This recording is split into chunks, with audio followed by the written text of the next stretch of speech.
Hi there. How likely is Van de Beek to start this weekend, and how has he settled into the club in general? He's settled in really well. He's a smashing boy, great personality, coming in with loads of energy and a big smile every day. And he played well against Aston Villa, so you're likely to see him. But of course, I'm not going to name the team here today. I'll have to do that to the boys in training after instead. In terms of your aims for this season, top four, of course, was your big hope last year. What would you say would represent a successful season for Manchester United this time round? Well, I think we can go into the new season with confidence with the way we finished last season. I think that that showed what we're capable of, and of course we need to we've developed throughout the season, and we need to keep on developing. And I think we've shown the potential. We need more consistency, of course. But I think with a year more experience, we should be getting that consistency. And towards the end, it's a group. I don't really want to say what they cannot do. I think they can go as far as they want themselves. Morning, Ollie. Morning, Ollie. As much as there is progress, and we can see that on the field just a couple of weeks ago, if one glimpse at social media would suggest that there's a lot of fan discontent. Do you understand the frustration at having only signed Donny, their frustration, and do you have a message for the fans ahead of the new season?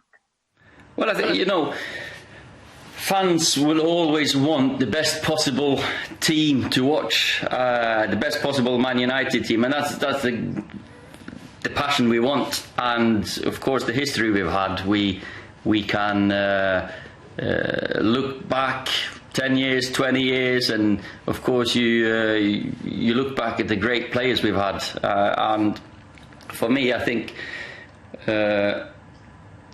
going forward, we need to take since Sir Alex left, we've been averaging fifth position. Last season we got third, which was a big step forward. I think everyone saw the development in the team throughout the season. Bruno coming in, Harry being the captain, really showing leadership skills on the pitch and off the pitch. Aaron did really well.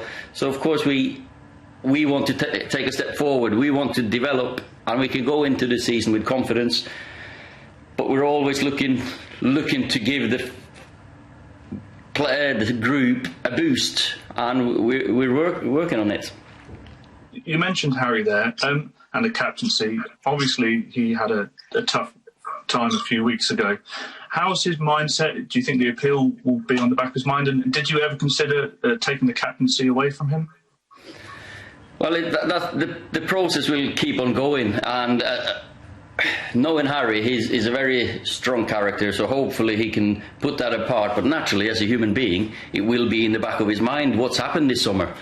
And apart from that, you just got to see how it develops with Harry.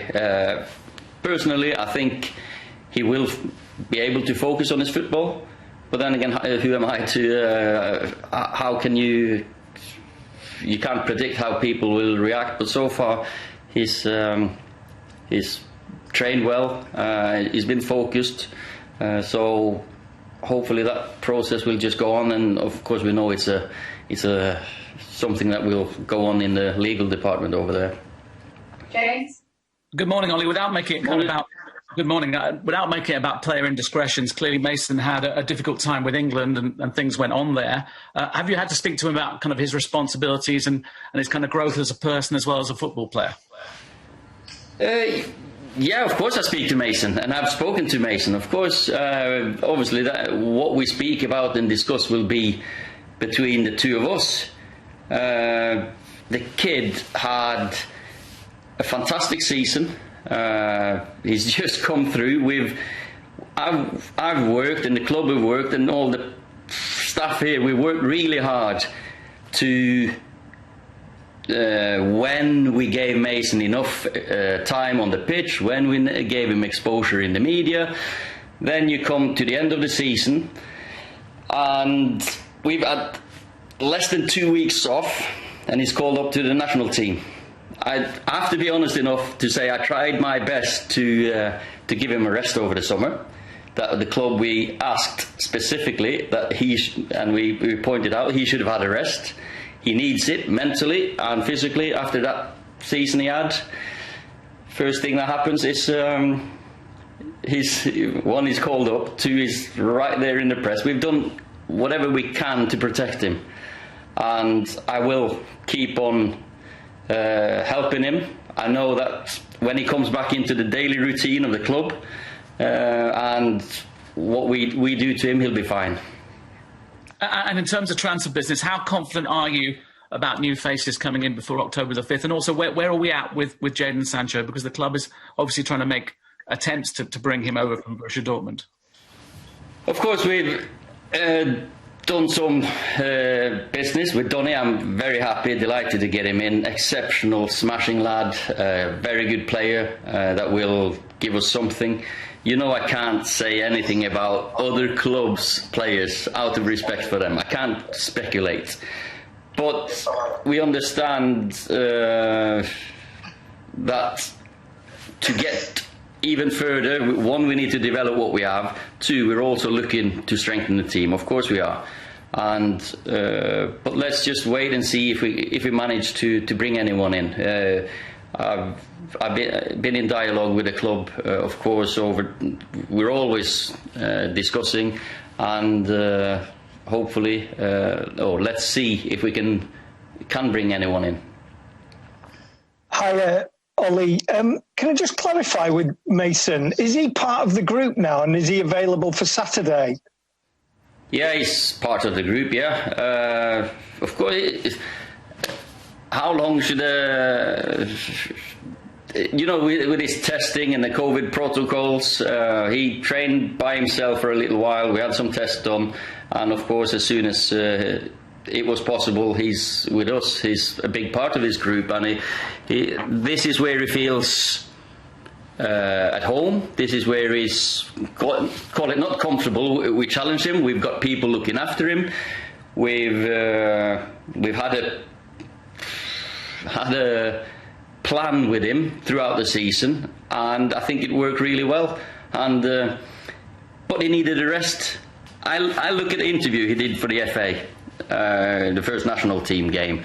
He's talking about maybe looking back at this season when it's over, and that's actually on the first day of his new season. So we have to understand there's an 18-year-old kid there that needs managing. Could you just tell us who your goalkeeper is going to be tomorrow, and how you're going to manage to keep Spain's #1 goalkeeper and someone who's in the England squad together in the same squad? I can't. I'm not going to tell you the team today. No, I'm not. But the training, goalkeeper trainings it's been fantastic to watch. It's so enjoyable. It's the highest possible quality you can imagine. I know the goalkeeper coaches are really enjoying working with them. I'm watching when we go into the games and some of the stuff they do, and it's some of the stuff is fantastic, and it's going to be an interesting thing for many to follow, because I know that it's great to see Luis Enrique talking about David the way he did after his internationals, because coaches who work with players, they've got the respect. That he shows his respect, and when he talks about, it'll be nice if the press suddenly wrote what a great goalkeeper we have, and it'll be great if you press wrote good things about them too, and they're working well together at the moment. Sergio hasn't come back yet because he was given some time extra with his family. To write about not just starting to make problems between the two of them, but they've worked really well together. Ollie, in terms of availability for tomorrow, Luke Shaw and Paul Pogba part of the matchday squad, and a lot of Man United fans and pundits have been wondering, how can you fit Pogba, Fernandes and Van der Beek into the same starting 11? Is it something you consider? Could you see three of them starting in one match? Of course the three of them can start together. Then again, you've got Scott McTominay, Fred and Nemanja Matic as well, so in midfield. So it's not just about 11 players or 3 players in a squad of football. So I'm sure we'll see them together. I'm not going to tell you if it's tomorrow or not, but yeah, both Luke and Paul are available for selection for how long we need them. Ingrid? Hi, Ola. Hi. Going back to Donny van der Beek a bit, because we spoke to him earlier this week, and he said that you noticed him already back in 2015. So can you tell us a little bit more about that, and what was it about him that caught your eyes in 2015? No, that was his first goal. He scored for Ajax against Molde in a Europa League game. We hadn't really prepared for him too much in that game because he was one of the young and up and coming ones. He caught my eye with the way he scored his goal. Great timing, got into the box, headed, got over Joona Toivio, my centre back, scored, looping header, and they clashed heads. There was loads of blood running down his face, and I saw a brave boy, but I also saw someone who was clever with his movements, and that's been his career, I have to say, in Ajax. He's just developed and developed. You can see his enthusiasm for football, but you can also see his enthusiasm for space and space into the box, and I think we needed to add goals from midfield. And he's one of those who will definitely give us penetrative runs in behind, clever movements, and he adds to the squad really nicely.